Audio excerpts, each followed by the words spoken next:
2 minutes pour comprendre aujourd'hui le pneumothorax. Alors je suis avec le docteur Armelle Marceau, vous êtes pneumologue à l'hôpital Bichat. Le pneumothorax, qu'est-ce que c'est?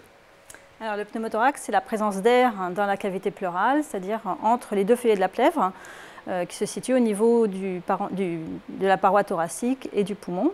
Les symptômes, qu'est-ce que c'est? Alors, les symptômes, c'est essentiellement l'essoufflement et la douleur thoracique qui peuvent apparaître de façon brutale. D'accord. On ne confond pas ça avec un infarctus, la douleur thoracique, hein, c'est pas pareil. Ça peut éventuellement, mais c'est une douleur un peu différente, qui augmente à l'inspiration profonde. Voilà. Mais ça peut éventuellement... peut porter à confusion, mais quand on respire, on voit bien que ça se passe du côté des poumons. Grave, pas grave? Oh, pas grave. Ça se diagnostique. Angoissant, mais pas grave. Angoissant, mais pas grave. Quand ça survient chez des sujets normaux, sans pathologie sous-jacente pulmonaire, pas grave. Forcément, si c'est un patient qui a une pathologie pulmonaire sous-jacente, les symptômes sont majorés et forcément beaucoup plus angoissants. Alors pas trop grave, mais on a quand même cette sensation d'oppression, d'étouffer un petit peu. Ça fait flipper, comme disait exactement, exactement. Hein? Mais en soi, pas grave, parce que c'est que de l'air. Voilà. Alors qu'est-ce qu'on fait? Donc on fait une radio.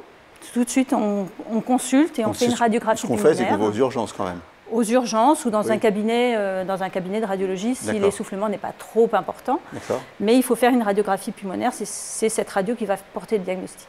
D'accord. Et une fois qu'on a le diagnostic, une fois qu'on a le diagnostic, par contre là, on va à l'hôpital parce que ça nécessite donc un drainage. On va aspirer l'air qui est entre ces deux feuillets à l'aide d'un petit drain qu'on va poser par voie transthoracique sous anesthésie locale. Et ça se fait forcément à l'hôpital. D'accord. Voilà, donc pour se résumer, en cas d'essoufflement et de sensation d'oppressement, ça peut être un pneumothorax. Dans tous les cas, on va consulter très vite. Très vite. Hein, okay. Même si on n'a jamais eu de maladie. Même si on n'a jamais eu. Voilà.